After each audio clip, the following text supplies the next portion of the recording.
From the NIRSA Championship Series, this is SeriesTalk. I'm David Peters from Florida State University here in the Tallahassee studios. And I'm Marty Dempsey. I'm from the University of Florida. And Dave, I think we changed church today. Something like that, but I'm glad you're in that nice Seminole garnet. It looks good on you. You look great in Gator Blue. That's right. Enough of that. Let's talk today about club basketball. We want to fill you in on maybe things you don't know. How do clubs get involved? How can you be involved as a host? All kinds of things today.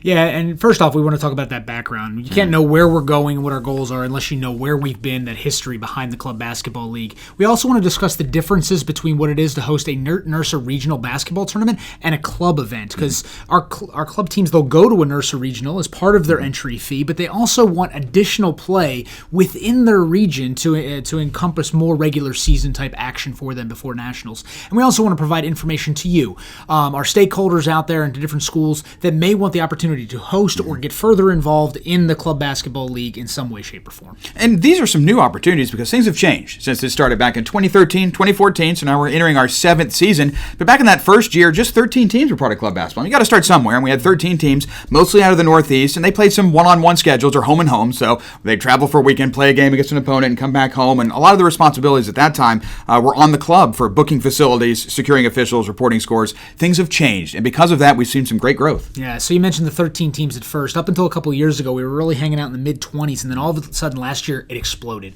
More than 40 teams within our two leagues, within our men's and women's leagues combined, and now we're not just in the Northeast. We're in the South. We're in the Midwest. We're in the Southeast, and we're on the West Coast as well.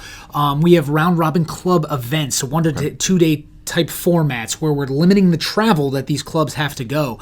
And the work teams and the hosts facilitate play now. So it's not all on the clubs to facilitate everything. That league entry fee involves that support and that structure too.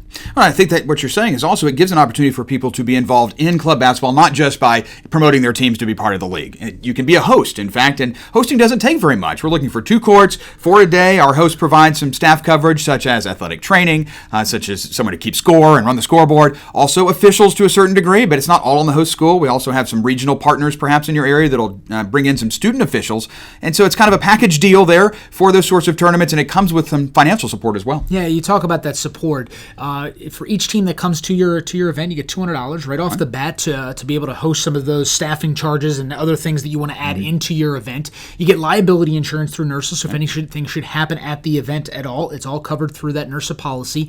And then that work team support as well. So you're not having to contact and recruit all of these teams. That's happening for you. They're helping develop schedules for you. They're helping with resources and tips and tricks from past hosts that have done this in the past. So there's a lot of support there from the NIRSA, be it the work team or the headquarters as well. Yeah, so as we will talk about later, this is an opportunity for NIRSA schools, even if you don't have a club. And by all means, we would love you to have a club in our league, but you can just be a host. And there are some places we really need some hosts to do some of these small couple of teams together for a day on a weekend sort of competition. In fact, last year at Wisconsin, a good example, 9 teams went to Wisconsin, and they had 9 or 12 officials from around the area, so it was almost a mini officials camp, as there was some guidance for our student officials there too, and really made a weekend of it for those teams before they got to a regional tournament. Again, that kind of club weekend event. Yeah, and really, it's an awesome opportunity to develop those transferable skills in our clubs as well. Whether you're using your Student Officials Association or you're using your club members, getting those volunteers, it takes a lot to put on an event. We know that as NIRSA professionals, getting them involved in the planning process makes it a more holistic experience for everybody and really helps separate NIRSA from some of our competitors in this realm.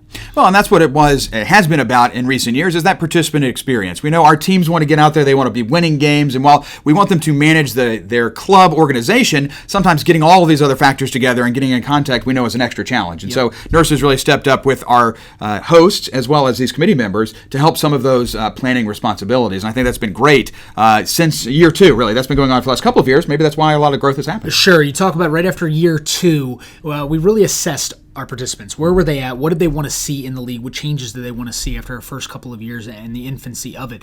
And one of the problems that they talked about was not being able to facilitate play at home.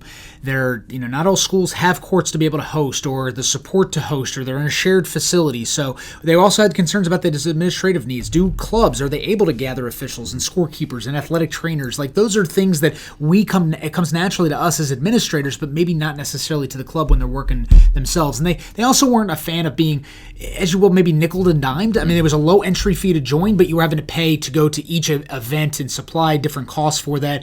So you talk about it being more of a package deal now. Absolutely, and as someone maybe who's worked with sport club finances before, paying once is much better than paying a couple of times as we have to process paperwork. And so it's a package deal now, and you get a couple of conference round robins, or these sort of hosted tournaments we've talked about on a campus. You get an entry into a regional conference, a regional tournament that is, as well as those officiating and athletic training costs and things that are going to our hosts. So the package deal, I think, is working well, not just for how we can plan, but also for our clubs. Sure. Now they only have to travel perhaps 3 times throughout the spring semester, throughout their main season, and they're getting 6 or more games against different competition, and they're not just playing 1 or 2 different teams.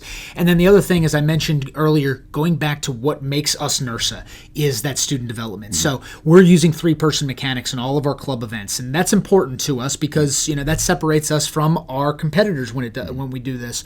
We also want to have evaluators, if possible, if that's something that our hosts can do. We'd love to have that holistic experience again, not only for our participants and our staff, but our student officials as well. Well, that's a great opportunity, not just for our clubs to come together and play, but we have those student officials, if our hosts choose, from a couple of regional institutions. It doesn't take very many, but just having a carload of officials coming over from maybe a regional partner to officiate the tournament, I think, is another great way to connect both our students, but offer that student development opportunity. So, let's talk about where our teams are, so you can see where maybe you can join as a host or join with teams from your school. Yeah, so one of our current challenges within this is, growth is great, but it creates a challenge too, because when you go from 20 to over 40 teams, and as you see, as we bring up this women's team map here, there are still areas of the country that we know that there are clubs out there that we'd love to have participate in our leagues, but we need a lot of support when it comes to that. So let's take a look at our women's team map. Large portion of our teams within the Midwest as well as the Northeast, and then we also have some teams within that Southeast and out on the West Coast as well, but mainly, as you can see, the Midwest is that huge population of women's teams.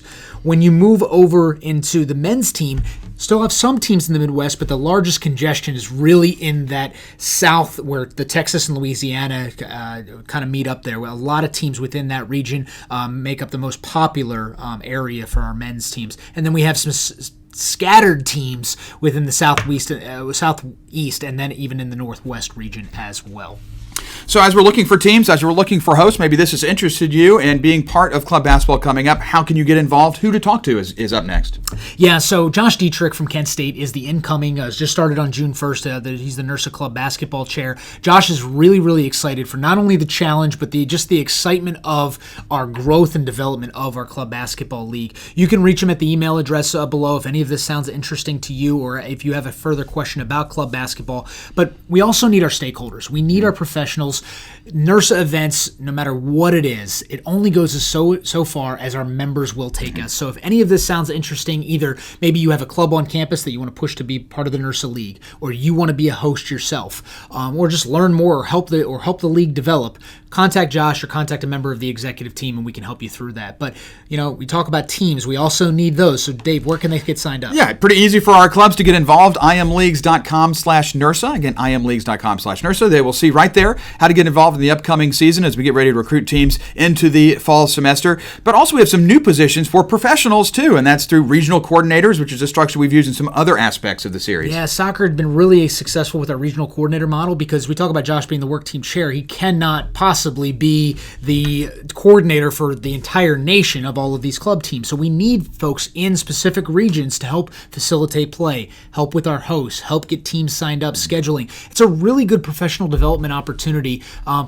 for graduate students maybe, and even professionals alike that may want to get involved within a NIRSA Championship Series event. So contact Josh if you're interested in hearing more about those opportunities. And if you've forgotten everything and haven't taken any notes, that's okay. We've got it all online. You can go over to the NIRSA website at play.nirsa.net or nirsaplay.com. Either way, look for the basketball link and you'll see more information about how to get in touch with Josh, along with hosting opportunities and opportunities for your clubs. Sounds like a good plan. So Marty, thanks for joining today. We are hopefully having you involved in club basketball in the future. This has been Series Talk from the Tallahassee studio. Marty Dempsey there. I'm Dave Peters over here. We'll see you next time. Series Talk is a production of NIRSA, Leaders in Collegiate Recreation.